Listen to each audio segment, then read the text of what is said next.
પાંડેસરા પોલીસે હત્યાના આરોપીઓ બિટ્ટુ સિંહ અને ચંદન દુબેની કરી ધરપકડ. ગત 17 સપ્ટેમ્બર 2025ના રોજ સામાન્ય બોલાચાલીમાં કરાઈ હતી હત્યા. પાંડેસરા તિરુપતિ સર્કલ પાસે એક સાથે 7 મિત્રો ભેગા થયા હતા. હોટલના રૂમ બાબતે ઝઘડો થયો હતો. મિત્રના જન્મદિનની પાર્ટીમાં મિત્રો વચ્ચે થઈ હતી બોલાચાલી. માત્ર 50 રૂપિયાને લઈને ઝઘડો થયો હતો, જેમાં પાંડેસરા પોલીસ દ્વારા હત્યાના મુખ્ય આરોપીઓ બિટ્ટુ સિંહ અને ચંદન દુબેને પકડી પાડી આરોપીઓને જેલ હવાલે કર્યા છે.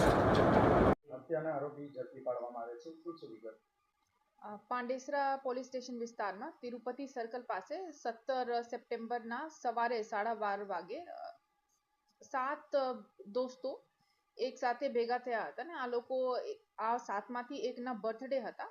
તો આ માટે પાર્ટી કરવા માટે એક હોટેલના રૂમ બાબતે આ લોકોની કઈ માથાકૂટ થઈ હતી કે અમને તમે 50 રૂપિયા આપી છે તો 50 પરત કરો. આ બાબતની લડાઈમાં આપસમાં એક ને બીજાના મર્ડર કરી નાખ્યા અને બીજાને પણ ચોટ લાગી છે. તો આ બાબતની ગુના પાંડેસરા પોલીસ સ્ટેશનમાં દાખલ કરી છે.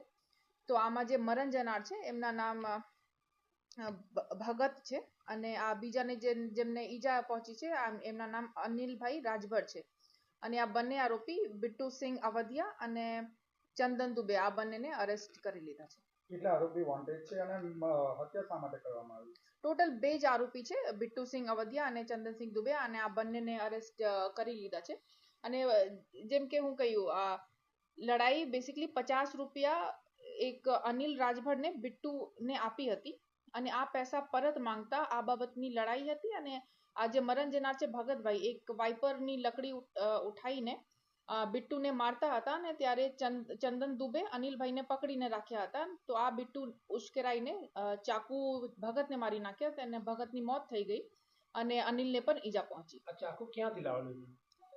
ચાકુ એમની પાસે જ હતા. મેમ, બર્થડે ક્યારે હતું, કોણ હતું અને કઈ રીતે આ સામાન્ય બાબતમાં વધારે બોલાચાલી થઈ અને બંને જણા શું કરે? બિટ્ટુના બર્થડે હતા અને આજ 16/9/25ના રોજના બર્થડે હતા અને ઝઘડા બસ કે પાર્ટીમાં આ 50 રૂપિયા એમને આપી હતી અને પરત નહીં કરતા હતા. આ બાબતની જ નાની લડાઈમાં કૃત્ય થઈ ગયું.